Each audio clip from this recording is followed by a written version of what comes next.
Bismillahirrahmanirrahim. Assalamualaikum warahmatullahi wabarakatuh. Apa khabar? Apa khabar semua ibu bapa yang menonton di page Iman Kindi Puncak Alam khususnya. Alright, saya perkenalkan diri dulu. Alright, saya Bonda B dari Iman Kindi Enrichment Center. Saya merupakan pengasas bersama Iman Kindi dan pengelola Iman Kindi Puncak Alam. Kepakaran kami ialah membantu ibu-ibu yang sangat risau, yang stres, anak-anak masih belum menunjukkan minat membaca, masih belum boleh membaca, walaupun dah berumur 6 tahun, dengan membantu ibu-ibu, ibu bapa, membantu anak anda membaca dengan baik seawal umur 4 tahun. Alright. So Iman Kindi, nurturing future leaders. Okay, Alhamdulillah. Saya sangat bersyukur sebab hari ini dah masuk minggu kedua yang saya kongsikan beberapa tips dan sharing kan berkenaan parenting, khususnya pendidikan awal kanak-kanak lah. Maksudnya untuk anak-anak yang berumur seawal setahun sehingga 6 tahun. So insya-Allah saya minta untuk ibu bapa yang menonton bantu saya untuk kongsikan, tekan button share kat bawah tu dan sharekan live saya ni ke sebanyak grup, supaya harapan saya lebih ramai ibu bapa yang mendapat manfaat daripada perkongsian saya kan. Jika anda ada pandangan, anda anda pun nak berkongsi tips-tips juga, boleh kongsikan di ruangan komen supaya kita pun dapat bacakan dan mungkin sama-sama untuk aplikasikan ilmu-ilmu itu bersama, insya-Allah kan. Jadi berikan like dan love dekat saya punya live, dan jangan lupa untuk follow page kita, like dan follow supaya you get notification every time kita ke udara. Alright. Jadi saya nak jemput juga ibu bapa semua untuk join kita punya link channel Telegram kita yang kami letak kat bawah tu. Dekat bawah tu ada kita punya channel Telegram kita, di mana insya-Allah kita akan adakan banyak perkongsian dari segi parenting, especially pendidikan anak-anak. Kita nak share program-program yang bakal kita adakan kan, supaya lebih ramai, supaya kita dapat beri manfaat kepada lebih ramai parents, lebih ramai ibu bapa di luar sana. Alright. So insya-Allah saya nak kongsikan yang kita sebenarnya dah lancarkan satu kempen. Alright, kempen ibu bapa hebat anak smart. Sekejap saya tengok ada tak poster dia, kempen ibu bapa hebat anak smart. Oh, saya tak ada posternya dekat sini. Jadi kempen ni basically kita akan umumkan dekat Telegram dia punya info lanjut tu. So saya invite ramai-ramai, jemput semua khasnya dekat parents dekat Puncak Alam ni, join kita punya Telegram channel ni.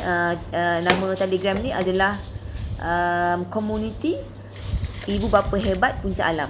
Okay, join kita punya link channel Telegram ni sebab kita nak beritahu macam mana nak sertai kita punya kempen yang kita tengah jalankan ni, kempen Ibu Bapa Hebat Anak Smart ni, di mana kita nak bagi kelas percuma untuk anak-anak yang berumur 3 hingga 5 tahun. Okey, jika anda tahu ada anak-anak yang belum boleh membaca lagi, yang memang zero, tak boleh membaca lagi, beritahukan kepada jiran-jiran, kepada kawan-kawan kan, jika ada anak-anak mereka yang boleh kita bantu dengan program kita ni, program free saja. Penyertaan adalah sangat-sangat terhad. So join segera, insya-Allah kita akan beritahu bila kita punya free class tu. Kita buat ni sempena lanjutan PKP 3.0 ni, sehingga 30 hari bulan ni, insya-Allah. Jadi join segera, ajak beritahu kawan-kawan, jiran-jiran kita punya program ni, dan untuk join kita punya channel Telegram ni. Right, kita akan beritahu kepada khas untuk peserta-peserta dekat Telegram ni, macam mana cara nak sertai so join link, tekan link tu segera untuk join kita punya channel Telegram dan dapatkan program percuma kita, insya-Allah khas untuk anak-anak berumur 3 hingga 5 tahun, dan juga kita ada cabutan bertuah yang kita akan berikan hadiah menarik, cabutan bertuah kepada yang join kita punya Telegram dan kita punya kelas ni. Alright, so bantu saya untuk kongsikan, sharekan live ni, insya-Allah semoga dapat memberi manfaat kepada lebih ramai orang di Puncak Alam lah khususnya. Alright, so jadi apakah perkongsian kita pada hari ini? Alright, so hari ni saya nak kongsikan tajuk kita hari ni ialah 4 jenis gaya parenting ibu bapa yang beri kesan pada anak-anak. Okay, so kita sebenarnya cara kita mendidik anak-anak ni sedikit sebanyak sebenarnya dipengaruhi oleh bagaimana kita dibesarkan. Betul tak? Sebab tu kita nak tahu macam mana kita tengok balik, kita nak muhasabah balik macam mana caranya sebenarnya parents kita sebelum ni besarkan kita, dan adakah kita ni memang ikut style parents kita ataupun kita dapatkan ilmu dan kita nak apply parenting yang sepatutnya, gaya parenting yang sepatutnya untuk anak-anak kita. So adakah anda nak tahu 4 jenis gaya parenting ni, yang sebenarnya mana satu sebenarnya yang terbaik untuk anak kita? Saya yakin jika anda menonton ni, anda adalah ibu bapa yang sangat-sangat sayangkan anak anda, yang nakkan yang terbaik untuk anak anda kan. Sebab insya-Allah kita nak pastikan yang kita anak-anak kita ni dapat membesar dengan baik dari segi seluruh aspek emosi, mindanya, especially kan. Okay, so thank you Sina, tagkan ramai kawan-kawan kawan-kawan lain untuk join sama-sama live, dengar live Bonda B hari ni. Alright, so jom kita tahu apakah gaya-gaya parenting ni Okay, so jenis-jenis parenting yang kita nak tahu ni adalah satu, ini dia, dominant parenting. Apakah itu dominant parenting? Basically semua jenis-jenis parenting ni kita nak tengok dari dua aspek. Maksudnya satu aspek dari segi kita sejauh mana parent ni dia nak demand tu, maksudnya dia nakkan penguasaan terhadap anak-anak dia. Satu, dari segi demanding parents, dari segi demanding ke tak parents ni. Dan juga dari segi responsive, maksudnya adakah parents ni dia respond terhadap anak-anak ni punya kehendak, punya minat, punya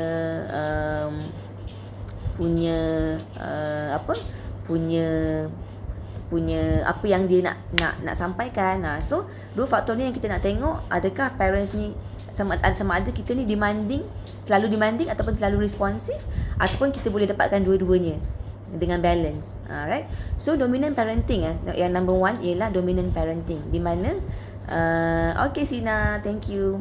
Alright, so dominant parenting ni adalah di mana parent ni dia terlalu demanding tapi dia tak responsif.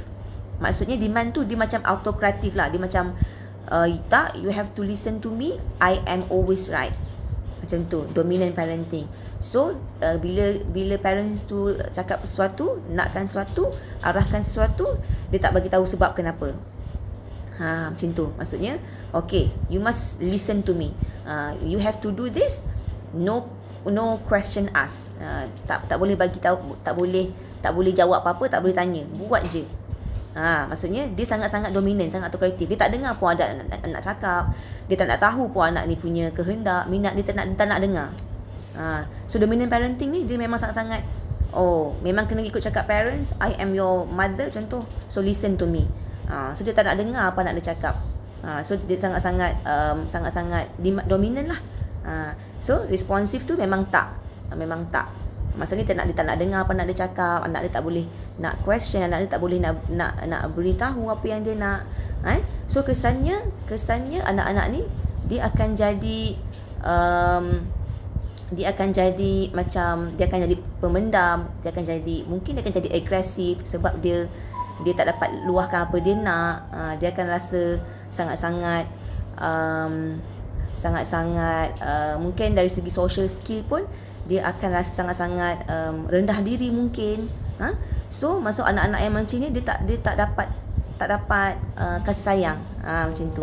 So dominant parenting ni is actually not good lah in a way. Somehow sedikit sebanyak akan memberi kesan kepada anak ni punya development. Biasanya dia punya akademik pun tak bagus sebab dia sangat-sangat dipaksa, tak dengar apa keinginan dia, macam tu. So tu adalah dominant parenting.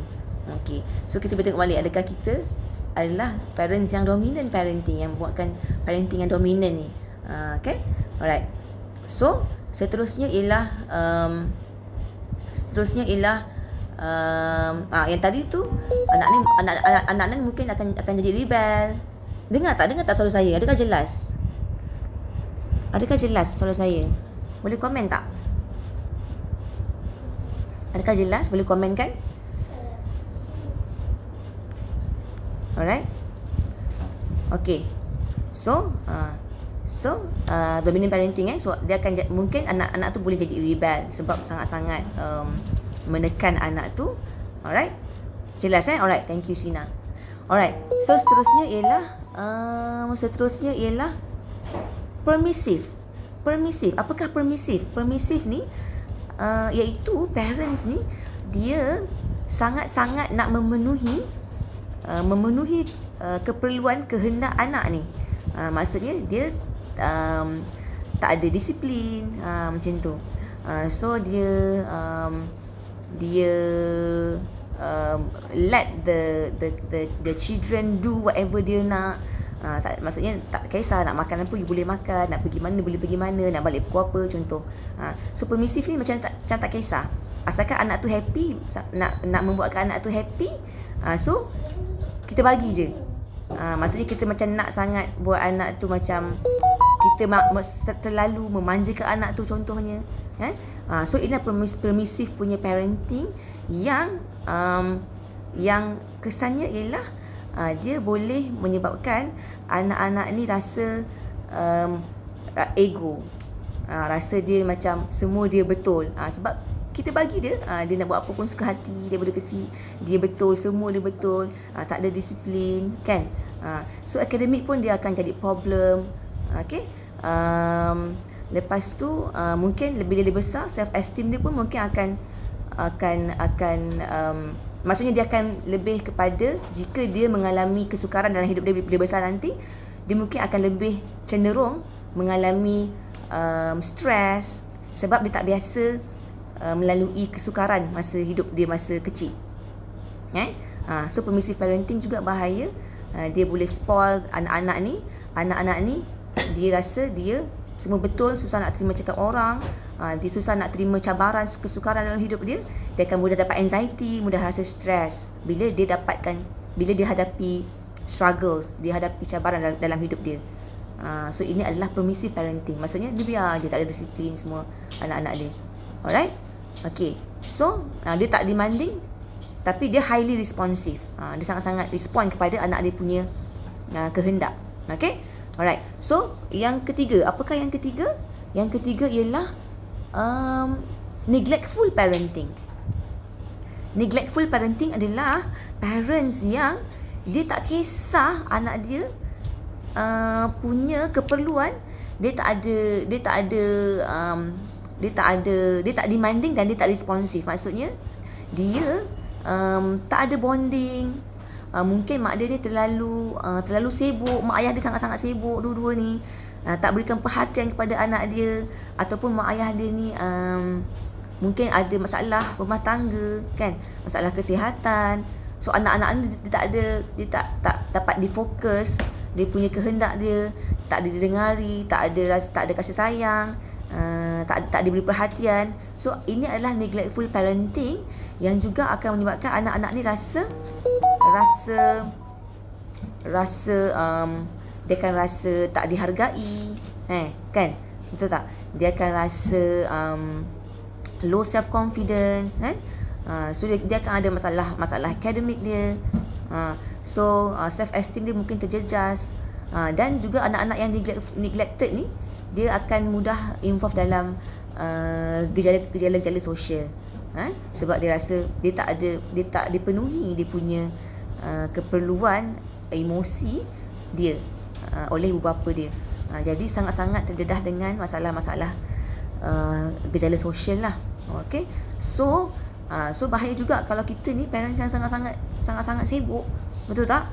Kita parents yang sangat-sangat 24 jam dengan phone, dengan kerja, walaupun kat rumah, tapi it's like you are not there. You are there but you are not there. Macam mana tu kan? So takut-takut kita tak sedar yang kita ni menjadi neglectful jenis type of parenting ni. Sebab dua-dua sibuk, anak-anak ni tak tahu nak buat apa, biar dia tengok apa-apa yang dia nak, suka hati dia nak buat apa, nak makan apa contohnya, nak buat apa pun suka hati dia. Like you don't care, tak care perasaan dia, tak tanya, tak berborak dengan dia, tak ada love, tak ada bonding. So this is neglectful parenting yang juga tak bagus untuk anak-anak. Okay? Alright. So seterusnya ialah yang last kali ialah yang last kali ialah this is the one yang kita nak ibu bapa ni, kita semua ni, kita nak jadi macam ni, iaitu kita nak balance kan in between demanding dan responsive ni. Maksudnya kita nak demand as parents, kita nak ada letak disiplin, kita nak ada yang kita nak letakkan kehendak parents, apa yang kita nak anak kita jadi. Tapi kita juga ada kita responsif terhadap anak kita punya kehendak dia. Kita love dia, sayang dia. Kita ambil tahu berkenaan apa dia punya, apa yang dia alami. Kita ambil tahu dia. Kita bantu dia dari segi akademik dia. Kita care. Kita care. So maksudnya kita tak nak jadi parents yang orang kata tak boleh marah anak, bagi dia apa suka, bagi nak bantu dia punya self esteem, kita bagi je, bagi no. Kita nak balance antara kita nak pastikan kita tahu kita parents, kita lebih nampak apa yang dia punya, mana yang baik, mana yang buruk. Kita nak guide dia, tapi at the same way kita nak bantu dia naikkan prestasi dia, naikkan dia punya dia punya attitude yang bagus.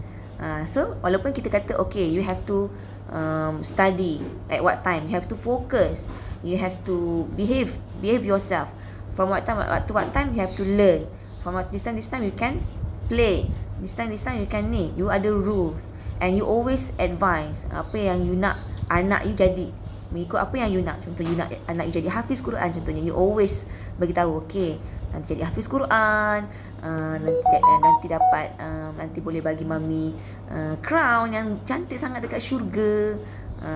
Dan you love him for apa yang dia buat dengan baik, you puji dia. So anak ni dia boleh berkembang dengan baik dari segi emosi dia, dari segi intellectual dia berani bercakap, dia ada self esteem yang tinggi, dia boleh bersosial dengan baik.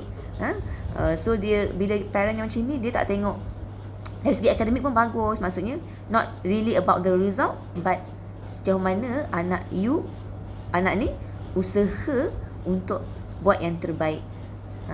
So parents yang macam ni kita nak jadi. So it's good untuk remind saya dan remind ibu bapa semua. Somehow kita terlupa kan, kita ni kena bagi kasih sayang, tapi kita nak bentuk dia dengan acuan yang baik. Tapi kadang-kadang kita terlupa kan. So it's always good to have someone to remind us. So Bonda B dekat sini berharap perkongsian Bonda B hari ni sedikit sebanyak dapat bantu kita untuk kita remind balik, oh kita nak jadi yang macam ni. Kita nak anak kita jadi yang terbaik, nak bantu dia perkembangan dengan baik. Alright. So insya-Allah jika anda rasa perkongsian saya ini bermanfaat, bantu saya untuk kongsikan kepada lebih banyak grup, sharekan kepada 10 grup agar lebih ramai dapat manfaat daripada perkongsian saya pada hari ini, insya-Allah. Alright, so jangan lupa ajak kawan-kawan untuk join channel Telegram kita, Komuniti Ibu Bapa Hebat Puncak Alam, untuk sertai kempen Ibu Bapa Hebat Anak Smart. Alright, insya-Allah itu sahaja daripada saya. Alright, wallahu a'lam bishawab. Saya Bonda B, Iman Kindi, nurturing future leaders. Okay, bye. Assalamualaikum. Hey, bukan kedi kerutuk lah sayang. Bukan kedi kerutuk. Ini tadika punya.